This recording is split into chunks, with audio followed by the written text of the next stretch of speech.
Kalau ini ada dokumennya, Pak. Iya, silakan Pak Nugroho. Gimana supaya negara maju? Saya pernah ya. berdialog dan tatap muka dengan Bung Karno, dan Bung Karno mengatakan Indonesia ini akan jadi dahsyat.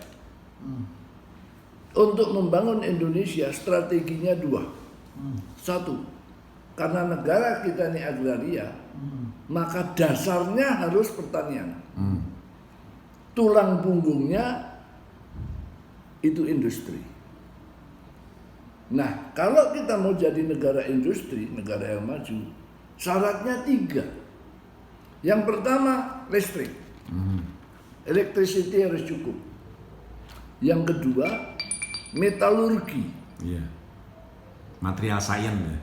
Metalurgi, terutama pengecoran logam tanur tinggi. Iya, iya. Yang ketiga, manpower. Oleh karena itu Bung Karno cerita kepada kami, waktu itu saya di Front Nasional.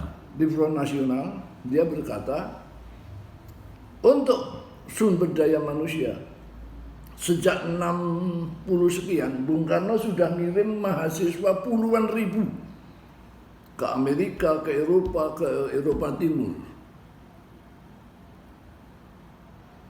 Untuk listrik, meskipun Indonesia waktu itu miskin, Indonesia memaksa diri dengan utang kepada Soviet membangun Jatiluhur. Untuk apa Jatiluhur? Bukan untuk Jakarta itu. Sebagian besar nanti akan dialirkan ke Cilegon. Listriknya. Ya.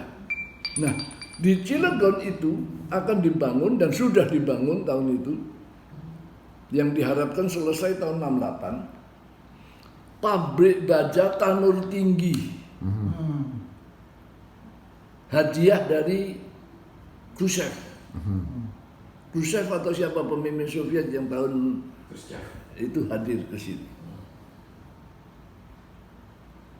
Kalau itu jadi, Bung Karno ngomong, kita nggak perlu beli mobil, nggak perlu import mobil. Kita beli satu, kita belah, kita tiru mobilnya. Ya, karena apa? Pabrik baja Cilegon itu adalah the mother of factory. Dan itu yang sangat berbahaya buat Amerika. Maka perintah Presiden Eisenhower, turunkan Soekarno, mati atau hidup. Nah, saya ada dokumennya itu. Jadi kalau menurut Pak Nugroho, Indonesia itu setiap akan maju, termasuk Bapak kan pernah jadi orang dekat gue Pak Dur juga, Abdurrahman Wahid. Sama. Oh, gimana tuh ininya? Gus Dur tahu ini karena Gus Dur itu Soekarnois. Iya. Dia cinta persatuan dan dia mengutamakan persatuan, kepentingan nasional. Maka pertama-tama dia menegakkan demokrasi yang dilandasi adalah kebebasan. Maka kaum Huju disahkan. Yang kedua, demokrasi tentara minggir. Dipisahkanlah polisi dengan tentara. Ini yang membuat dia dijatuhkan. Karena kelihatannya kalau itu jadi, demokrasi akan benar. Akhirnya pembangunan itu akan benar. Maka Gus Dur dijatuhkan. Jatuh. Kalau lihat situasi sekarang nih Pak, Jokowi sama, akan menghadapi sama. Jokowi ini ingin membebaskan Indonesia mandiri. Di tengah situasi sudah terbelit gurita-gurita. Langkah yang paling tidak populer Jokowi di dunia internasional adalah akuisisi Freeport, Exxon, dan apa ini? Mahakam kecil Pak, itu Prancis. Amerika ini loh. Chevron, Exxon. Itu yang paling menyakitkan. Yang kedua, Jokowi mencoba membangun pemerintah bersih. Dia berhadapan dengan komprador dalam negeri. Jadi kalau lihat begini situasinya kemungkinan akan dijatuhkan juga ya. Sangat mungkin. Karena Indonesia kalau ini terjadi bakalan maju ya. Kalau Indonesia maju, Indonesia adalah, kalau istilah Amerika, potential enemy, musuh yang potensial, dan itu tidak boleh ada. Seperti Cina pun sekarang akan diganggu oleh Amerika karena itu potential enemy. Ini yang terjadi di globalnya. Mudah-mudahan pada sadar ya Pak Nugroho, banyak orang ya. Tapi susah, Pak. Susah ya.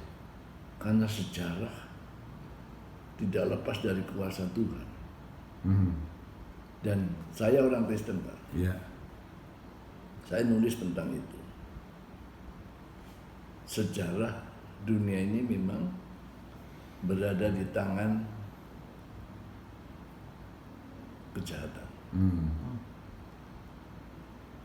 Dunia ini berada di tangan kejahatan. Sejak manusia jatuh dalam dosa, egoisme, maka dunia ini di bawah egoisme.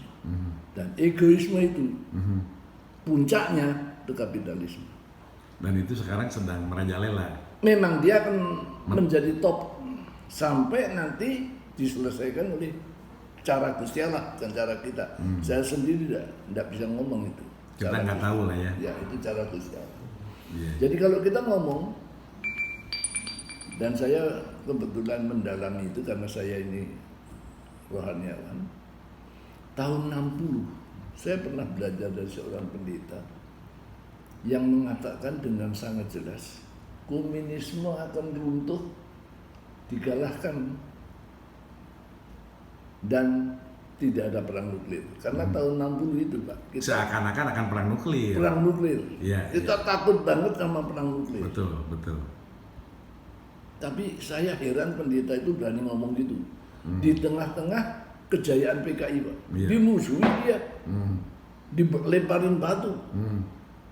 Tapi ketika tahun 90 komunisme runtuh tanpa peluru, saya ingat kembali pelajaran itu. Saya cari pendetanya, saya belajar ulang. Maka saya jadi pendeta tahun 94. 94 Pak Nugroho jadi. Ya, jadi dari situ saya belajar bener. Hebat banget dia pendeta. Ternyata menurut dia Bener. Memang mau tidak mau Amerika ini akan dipakai oleh si Dajjal kalau orang Islam bilang, iya. oleh antikris kalau orang Kristen bilang, untuk menjadi tukang pukul. Tapi di belakang Amerika itu si Dajjal.